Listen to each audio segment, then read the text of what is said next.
ايه اللي يخلي موتوسيكل شبه الياماها ار 6 الناس كلها تجمع على حبه؟ لو انت من الناس دي عايزك دلوقتي تنزل في الكومنت تكتب لي انت ليه بتحب الار 6 قبل ما نخلص الفيديو. المفروض دلوقتي انت نزلت تكتب كومنت حلو الكلام ده. عايز اقول لك بقى وانت بتكتب كده ان الفيديو دوت هيكون فيه كل حاجه بتخص الياماها ار 6 من اول ما فكروا اصلا يصنعوها لحد وقتنا ده. دي حاجه. الحاجه الثانيه كل حاجه هتتقال في الفيديو هتلاقيها في اللينكات اللي موجوده في الديسكريبشن تحت لو انت عايز تقرا عنها بتفاصيل اكتر. يلا بينا نبدا.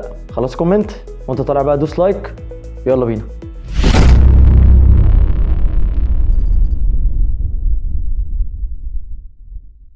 سنة 1999 ياماها قررت تبدأ الجيل الأول من الار 6 والموتور بتاعه كان 599 سي سي بيطلع 119 هورس باور. وفي الوقت ده كانت ال 119 هورس باور دول بالنسبة للناس حاجة خيالية، ان الموتور صغير يطلع كل الهورس باور دي محدش كان مصدقه. دوت من ضمن الأسباب اللي خلت الناس تحب الار 6. وكان بيطلع 68 نيوتن متر وده العزم بتاعه. وزن البايك كان جاف 169 كيلو جرام. الوزن يعني جاف يعني من غير السوائل زي المية والزيت اللي احنا بنحطهم في البايك. والتوب سبيد زي ما بتقول الشركه 257. طبعا في سنه 2000 نفس المواصفات ما حصلش فيه اي جديد. 2001 الشركه غيرت شويه في الديل واللي كان مختلف كان وزن البايك بقى 167. سنه 2002 ما حصلش اي تغيير، هو نفس الشكل ونفس الوزن بتاع 2001. دلوقتي هنبدا مع الجيل الثاني. الجيل الثاني بدأ في سنة 2003 وده كان الموتور بتاعه بيطلع 123 هورس باور و68 نيوتن متر وده العزم بتاعه. والوزن بتاعه كان 162 كيلو جرام، كان جاف طبعا.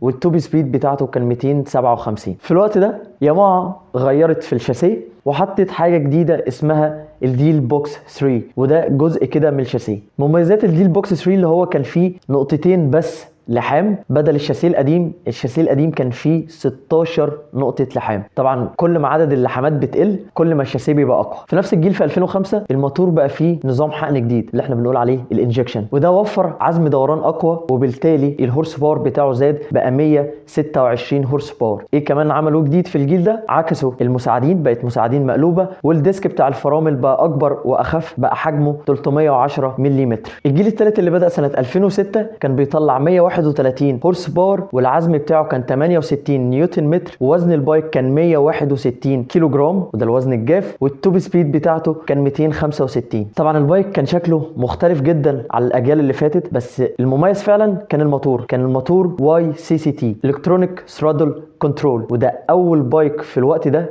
يكون بالنظام ده. الهدف من فكره الموتور هو التحكم في حجم الهواء الداخل في الموتور والنظام ده اللي كانوا بيستخدموه في ام 1 وده الموتوسيكل اللي ياماها كانت بتسابق بيه في موتو جي بي. فالمهندسين قالوا احنا ليه ما نستخدمش النظام ده بالار 6 وفعلا ده اللي حصل. بس اهم ميزه من مميزات النظام ده اللي كان فيه وحده معالجه اقوى 5 مرات من الموديلات اللي فاتت وبتعمل عمليات حسابيه بنسبه 1 ل1000 في الثانيه الواحده. ومع الجيل ده ياماها اعلنت انه بيطلع 17500 ار بي ام وده اعلى ب 2000 لفه عن الجيل اللي فات. وفي الوقت ده كان ال 17500 دول اكبر عدد لفات موتور 600 بيعملها. طبعا الناس كانت متفاجئه، راح جاي شويه ناس كده حطوا البايك على الداينو وكانت الصدمه البايك فيه مشكله ما بيطلعش الرقم ده.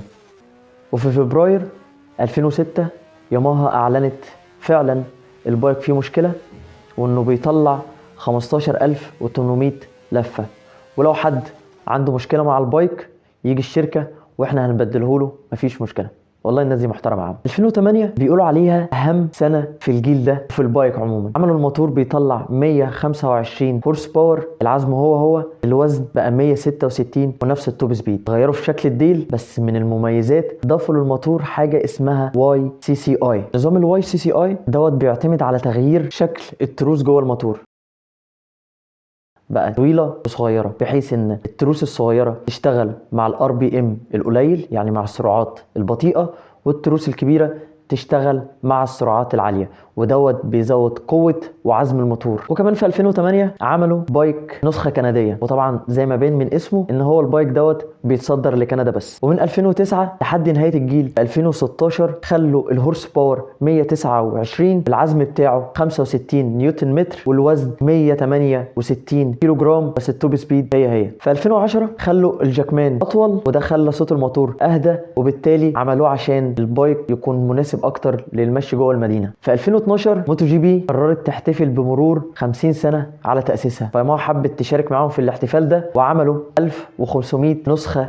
من الشكل ده. بس في 2016 ياماها قررت تحتفل بعيد ميلاد كيني روبرت ال60، وده كان متسابق وبطل جي بي في الثمانينات، وعلى طول كان بيتسابق ببايك لونه اصفر، وعشان كده ياماها قررت تعمل النسخه دي باسمه. الجيل الرابع وده اللي بدأ سنة 2017 ده كان بيطلع 116 هورس باور، 61 نيوتن متر، 170 ده الوزن بتاعه جاف، والتوب سبيد 265. طبعا ياماها زي ما احنا شايفين واخده الشكل ده من الار1 الجديد اللي هم ضافوه، الديسك بتاعه كبروه وبقى اخف، بقى 320 بدل 310. في 2020 ياماها عملت نسخه بتدخل التراك بس، وكان المختلف فيها هو وزنها كانت 168 كيلو، نفس الموتور نفس كل حاجه، هو بس المختلف الوزن. في 2022 ياماها عدلت النسخه اللي بتدخل بس للتراك وسميتها YZR R6 RGY TR.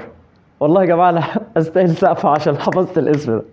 المهم بعد كل التعديلات دي وبعد كل العظمه اللي ياماها عملتها في السنين اللي فاتت دي، فعلا ياماها R6 تستحق اللي الناس تحبها. ده كده احنا خلصنا الفيديو، استنى فيديو الاسبوع الجاي ان شاء الله. سلام.